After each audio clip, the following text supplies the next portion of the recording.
राधे राधे। कुंज बिहारी श्री हरदास आप सभी को जया एकादशी की हार्दिक शुभकामनाएं।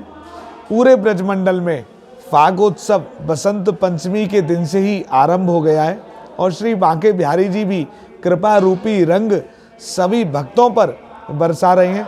बांके बिहारी जी नित्य प्रतिदिन सुबह शाम अपने गालों पर गुलचा लगा रहे हैं और अपनी कृपा सभी भक्तों पर बरसा रहे हैं। तो जया एकादशी की कथा का श्रवण करने से पहले हम सभी श्री बांके बिहारी जी के श्री चरणों में ध्यान करते हैं और प्रार्थना करते हैं कि उनका कृपा रूपी रंग हम पर भी सदैव बरसता रहे।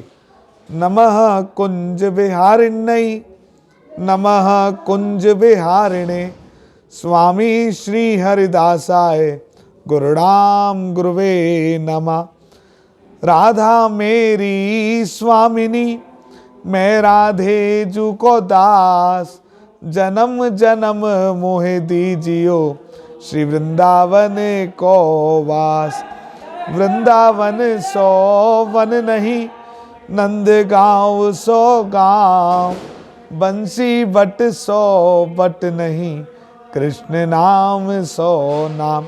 आप एक बार कमेंट के माध्यम से होली के रसिया का जयकारा जरूर लगाना। ठाकुर जी रसिया बनकर आए हैं और बिना देर किए हुए अब हम जया एकादशी की कथा का श्रवण करते हैं। माघ शुक्ल पक्ष की एकादशी का नाम जया एकादशी है। आप सब इस वीडियो को भी ज़्यादा से ज़्यादा शेयर करें ताकि अन्य भक्त भी श्री बांके बिहारी जी मंदिर से एकादशी की पावन कथा का श्रवण करें। महाधनुर्धारी अर्जुन बोले, हे प्रभु, अब कृपा कर आप मुझे माघ माह के शुक्ल पक्ष की एकादशी के विषय में भी विस्तार सहित बताइए।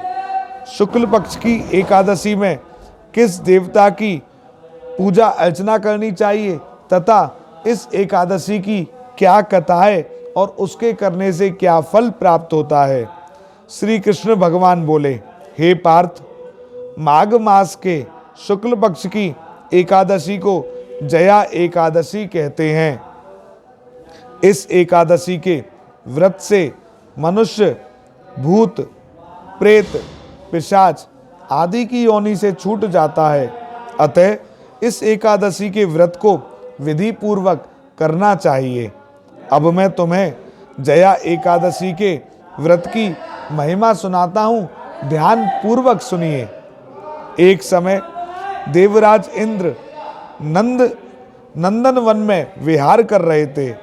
चारों ओर उत्सव का सा माहौल था।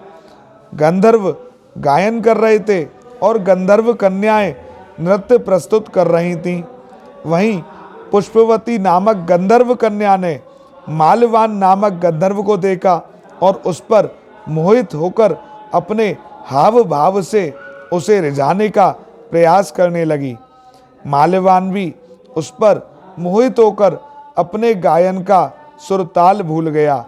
इससे संगीत की लय टूट गई और संगीत का सारा आनंद बिगड़ गया।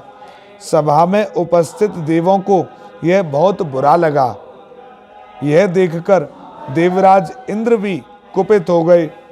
संगीत एक पवित्र साधना है, इस साधना को भ्रष्ट करना अपराध है। अतः इंद्र क्रोधित हो उठे और उन्होंने पुष्पवती तथा माल्यवान को शाप दे दिया। संगीत की साधना को अपवित्र करने वाले माल्यवान और पुष्पवती, तुमने देवी सरस्वती का अपमान किया है, अतः तुम्हें मृत्यु लोक में जाना होगा। गुरुजनों की सभा में असंयम और लज्जाजनक प्रदर्शन करके तुमने गुरुजनों का भी अपमान किया है। इसलिए इंद्रलोक के निवास के बदले अब तुम अधम पिशाच असंयमी का सा जीवन बिताओगे। इंद्र का श्राप सुनकर वे अत्यंत दुखी हुए और हिमालय पर पिशाच बनकर दुख पूर्वक जीवन व्यतीत करने लगे। उन्हें गंध रस स्पर्श आदि का कुछ ज्ञान नहीं था। वहीं उन्हें असहनीय दुख सहने पड़ रहे थे। रात दिन में उन्हें एक क्षण भी नींद नहीं आती थी। उस स्थान पर अत्यंत सर्दी थी, जिसके कारण उनके रोम खड़े हो जाते थे, हाथ पैर सुन्न हो जाते थे, दांत किटकिटाने लगते थे। एक दिन पिशाच ने अपनी स्त्री से कहा, ना मालूम हमने पिछले जन्म में कौन से पाप किए हैं जिससे हमें इतनी दुखदाई यह पिशाच योनि प्राप्त हुई है। पिशाच योनि से नरक के दुख सहना उत्तम है। इसी प्रकार अनेक विचारों के करते हुए अपना दिन व्यतीत करने लगे। देवयोग से एक बार माघ मास के शुक्ल पक्ष की जया नामक एकादशी के दिन इन दोनों ने कुछ भी भोजन नहीं किया और ना ही कोई पाप कर्म किया। उस दिन केवल फल फूल खाकर दिन व्यतीत किया और महान दुख के साथ पीपल के वृक्ष के नीचे बैठ गए। उस दिन सूर्य नारायण अस्तांचल को जा रहे थे। वह रात्रि इन दोनों ने एक दूसरे से सटकर बड़ी कठिनता से काटी। दूसरे दिन प्रातः काल होते ही भगवान के प्रभाव से इनकी देह छूट गई और अत्यंत सुंदर अप्सरा और गंधर्व की देह धारण करके तथा सुंदर वस्त्रों तथा आभूषणों से अलंकृत होकर वे स्वर्ग लोक को चले गए। उस समय आकाश में देवगण तथा गंधर्व उनकी स्तुति करने लगे। नागलोक में जाकर इन दोनों ने देवराज इंद्र को प्रणाम किया। इंद्र को भी उन्हें उनके रूप में देखकर महान आश्चर्य हुआ और उन्होंने पूछा, तुम्हें पिशाच योनि से किस प्रकार मुक्ति मिली, उसका पूरा वृतांत मुझसे कहो।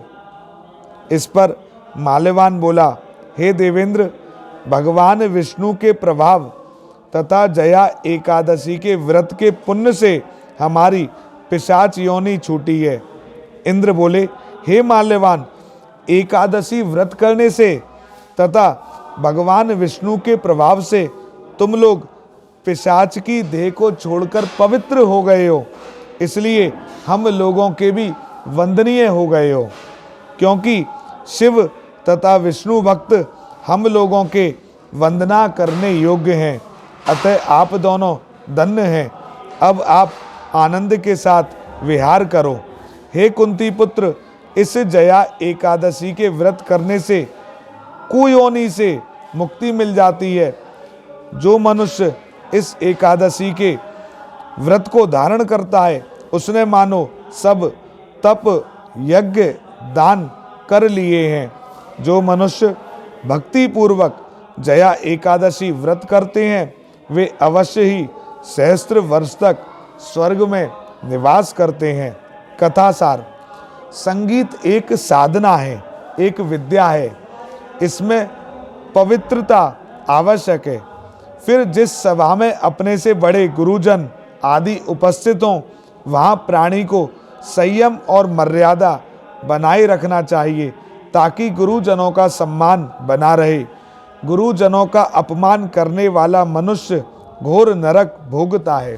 तो आज हम सभी ने बहुत ही सुंदर जया एकादशी की कथा को श्रवण किया और यह भी जाना कि अपने काम में ईमानदारी पवित्रता बनाना हमारा धर्म है। साथ ही बड़ों का आदर करना, गुरुजनों का आदर करना हमारी नैतिकता है। अतः आप सभी ऐसा ही किया करें और इस कथा को ज़्यादा से ज़्यादा शेयर करें। बहुत ही सुंदर कथा आज की एकादशी की। श्री बांके बिहारी जी की असीम अनुकंपा आप सभी पर सदैव बरसती रहे। यदि अभी तक आपने हमारे YouTube चैनल श्री बांके बिहारी जी को सब्सक्राइब नहीं किया है तो सब्सक्राइब करें। Facebook page Banke Bihari temple को लाइक एवं फॉलो करें और श्री बांके बिहारी जी का जयकारा जरूर लगाते रहें। बांके बिहारी जी के श्री चरणों में दंडवत करें। श्री श्यामा प्यारी कुंज बिहारी, जय जय श्री हरदास दुलारी। स्वामी श्री हरदास जी महाराज की कृपा भी हम पर बनी रहे और बांके बिहारी जी की कृपा बनी रहे। सब कुछ अपने आप हो जाता है। आज की वीडियो में इतना ही। श्री कुंज बिहारी श्री हरदास।